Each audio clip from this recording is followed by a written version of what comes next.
അവരനുഭവിച്ച വേദനകൾക്കും നഷ്ടങ്ങൾക്കും പകരം വെക്കാനാവാത്തതാണെങ്കിലും ഏറെ സന്തോഷമുണ്ട് ഈ മനോഹരമായ കാഴ്ച നിങ്ങളെ കാണിക്കാൻ. 2024 ജൂലൈ 30 വയനാട്ടിലെ നമ്മുടെ സഹോദരങ്ങൾക്ക് അവരുടെ പ്രിയപ്പെട്ടതെല്ലാം തന്നെ നഷ്ടമായ ഒരു ദുരന്തം.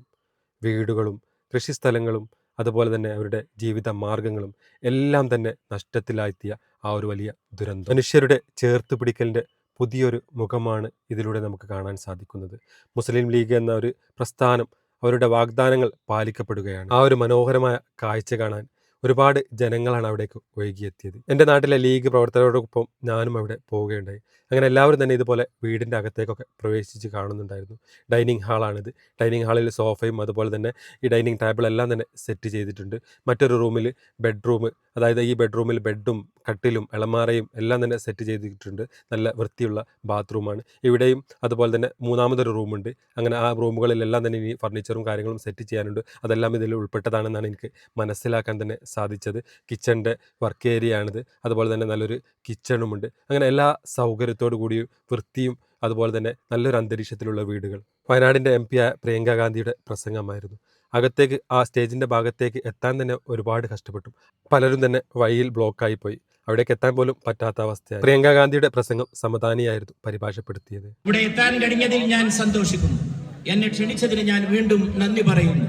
നിങ്ങളെല്ലാവരും കാണാൻ കഴിഞ്ഞതിലും കാരുണ്യത്തിന്റെ ഈ മുഹൂർത്തത്തിന് സാക്ഷിയാകാൻ സാധിച്ചതിലുമുള്ള എൻ്റെ ചാരിതാർത്ഥ്യം പ്രകടിപ്പിച്ചുകൊണ്ട് നിങ്ങൾക്ക് നന്ദി പറഞ്ഞ് ഞാൻ അവസാനിക്കുന്നു.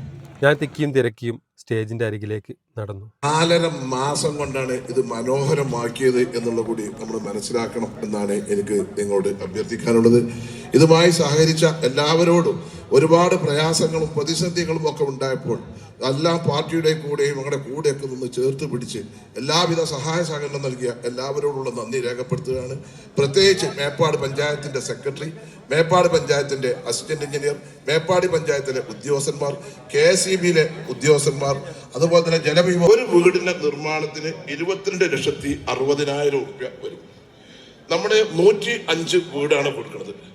6.25 കോടി രൂപയോളം ഇതിന്റെ ലാൻഡ്സ്കേപ്പിന്, ഇതിന്റെ ഇന്റർലോക്ക് റോഡുകൾ, മറ്റുള്ള നിർമ്മാണ പ്രവർത്തനങ്ങൾ, സൈറ്റ് ലെവലിംഗ്, എല്ലാ വർക്ക്, അതുപോലെ പാർക്ക് ഒക്കെ ഇതിനുള്ള ചെലവ് വരും 6.25 കോടി. അങ്ങനെ മൊത്തം 55 കോടി രൂപേന്റെ ഒരു പ്രൊജക്റ്റാണ് നമ്മുടെ പ്രൊജക്ട്. നമ്മൾ 11,31,00,000 രൂപ ഇതിന്റെ നിർമ്മാണത്തിന് വേണ്ടി അഡ്വാൻസ് കൊടുത്തു. ഇത് 1.5 കോടി രൂപയുള്ളൂ. അപ്പൊ എല്ലാവരും സഹകരിക്കണം, സഹായിക്കണം എന്ന് മാത്രമാണ് എനിക്ക് പറയാനുള്ളത്. ഇതിന്റെ ആർക്കിടെക്ട് കൂടിയായി ഇതിന് നേതൃത്വം നൽകിയ, സൗജന്യമായി ഇതിന്റെ നിർമ്മാണം പൂർത്തിയാകുന്നത് വരെ മേൽനോട്ടം വഹിച്ച ശ്രീ ടോണി ജോസഫ് സാർക്കുള്ള സ്നേഹോപഹാരം മുസ്ലിം ലീഗ് സംസ്ഥാന കമ്മിറ്റിയുടെ സ്നേഹോപഹാരം ഈ വേദിയിൽ സമർപ്പിക്കുന്നു. ഇതുകൂടാതെ സർക്കാർ നൽകുന്ന 178 വീടുകളുടെ താക്കോൽദാനം ഇന്ന് നടക്കും. വീണ്ടും കാണാം മറ്റു നല്ലൊരു വീഡിയോയുമായി.